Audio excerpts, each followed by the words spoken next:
So, welcome to the XLMOTO garage, where today we're going to look at how you remove your brake pads, how you clean, how you replace, where to grease and how to bed them in.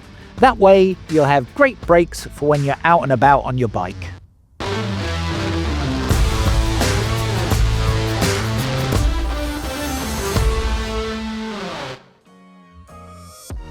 Brake pads, one of the most important things on your bike to check. So if they're noisy, if they squeal, if they're worn or looking thin, that can compromise your safety. So today we're going to look at how you change a brake pad safely, cleanly and securely so that you can ride safely and have a great time out on your bike. So the thing with brake pads is that they wear down after time. So you need to constantly check just to make sure you've got plenty of braking pad left on the pad itself. The easiest way to do that is to kind of shine a light through just to see how much there is of the pad left itself. If there's not much left on the pad, then this changes your braking performance, which can lead to dangerous situations. So you always want to make sure that your brake pads are clean, have plenty of pad left on them. Okay, so what do you exactly need in order to change your brake pads? Right, I'm just going to run through a quick list. So you're going to want a rag, you're going to want some grease, you're going to want some brake cleaner, you're going to want a torque wrench, you're going to want a socket set, and you're probably going to want a screwdriver, or if you've got any brake spreaders, they're probably preferable, but we don't have any in the garage today. In addition to that, you're probably going to want to know which brake pads you require, and you're also going to want to know the torque settings. Now, the first place of call would be your owner's manual, and in here it should generally tell you what settings you'll require. If you don't have your owner's manual or you can't find it, the XLMOTO website is a great place for reference. So if you go onto their parts finder, you can go in and you put the brand of your motorcycle. In this case, we're working on our Yamaha today, so we put in Yamaha. It then asks you what year model. We're on a 2016. And then you just select the model of your bike.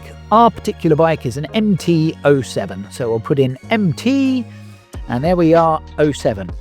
Okay, once you've hit that, all you need to do is hit the view all parts, and pretty much here's a list of all the parts that are required for your bike. So that's fantastic. Right then, let's change the brake shoes. First thing you want to make sure is that your bike is nice and secure. So if you've got a paddock stand, you want to put a paddock stand on there. That keeps the bike upright and it means it's not going to wobble, fall over or create any hassle. The next thing you want to make sure it's turned off. Probably have the keys out. Not that it's going to start or anything, but it's just a super safe precaution. Okay, so with an awful lot of modern day bikes, you can actually take the brake pads out without removing the caliper. However, for the purposes of this video, what we'll do is we'll take the caliper off just to show you how you can do it. We'll show you how to take the pads out, how to put them back in, seat them, bed them, and then replace the caliper. So if you've not done this before, it's all pretty basic and simple. Most brake calipers, this is the caliper, is held on or are held on with 2 bolts. So we're going to undo these 2 bolts, remove them, and then remove the caliper from the disc. So we're just going to loosen off the bolts. Firstly from the top, and then from the bottom.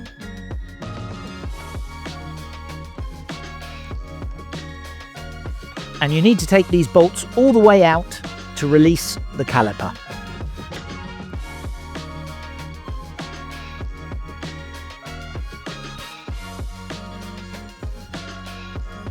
Okay, when you take the last remaining bolt out, make sure you have hold of the caliper, because the last thing you want to happen is for this caliper to drop and then place any additional pressure on the brake lines. So you remove the caliper and then hold that up, and now we can work on taking out the brake pads. So most pads are held in with either a bolt that goes through, or in this case we have 2 safety pins that hold the bolt in, which holds both of the brake pads in. So first off, we're just going to remove both of these pins. Now once we've removed the pins, we should be able to push out the holding pin. You pull this out from one side. Oops. And the spring will pop out as it just did. Now this actually holds the tension on the pads once they're settled into the caliper. Now that we've taken those out, is simply a case of pulling each pad out from the caliper. Okay, so now we've got the pads out, you'll note that we actually have what they call a brake shim.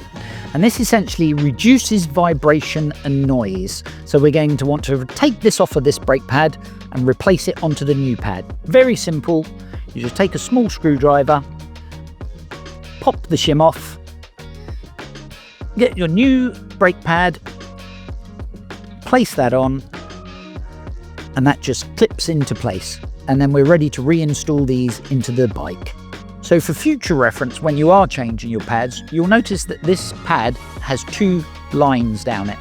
Now the idea of this is, you can see from the side, that tells you when the brake pad is pretty much worn and you need to change it.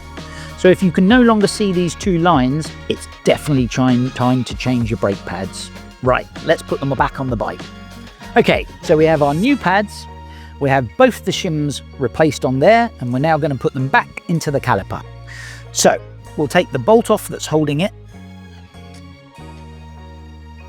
Okay, and here we're going to slot the pads into both sides. So now both the pads are in, we're going to put the locking pin back in, and we need to put our spring back on, which ensures that they're not going to fall out. So we've gone through one, and sometimes this just takes a little bit of wiggling, but now the pads are back in. We need to put the 2 clips back in to secure the pin. And number 2. Once they are in, sometimes what you'll find, because you've put new pads in, that the pistons have come out and the gap in between isn't going to be large enough. Now normally you would use what they call a brake spreader. I don't have one of those today, so if you get yourself a flathead screwdriver, put that in between the 2 and then lightly twist, and this will just push the pistons back in gently, and it will just push those back in and open up the space, which means it will now be big enough to go over your disc. So we put the back over the disc. Once we have that in place, the bolts go back in, one in the top, one in the bottom. Now we have the 2 bolts back in, we can take our torque wrench, and if you don't know the actual settings or it's not in the manual, it's very easy to go online and just search for what torque settings you required for the front caliper on your motorbike. You adjust your torque wrench to the appropriate torque setting. In this case, it's around 35. And then we're just going to do up the bolts.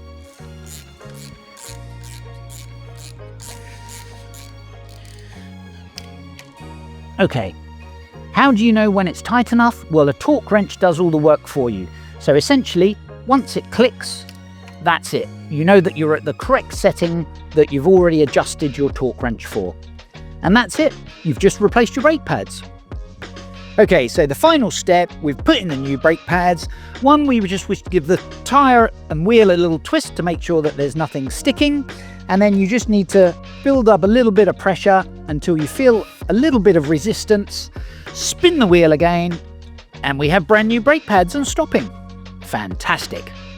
So with our brake pads replaced, we're now ready for the road. However, your brake pads need bedding in. So what that means is you can't go down the road on the first time and pull a stoppie at the traffic lights every time, because that's not going to work. What you need to do, probably for about the first 300 or 400 miles, is just gently use the brakes. You don't want anything too harsh because the brakes need to bed in. The brake and the disc work together. So if you're using it too much all the time, it will get too hot too quickly, and that won't do your brake pads any good. So you just want nice gentle riding, 200-300 kilometers, and then once that's bedded in, you're good to go. So hopefully that's shown you just how simple it is to change your brake pads. If you have any questions though, drop us a line. This has been the XLMOTO Garage. I'm Jules, thanks a lot, and we'll see you next time.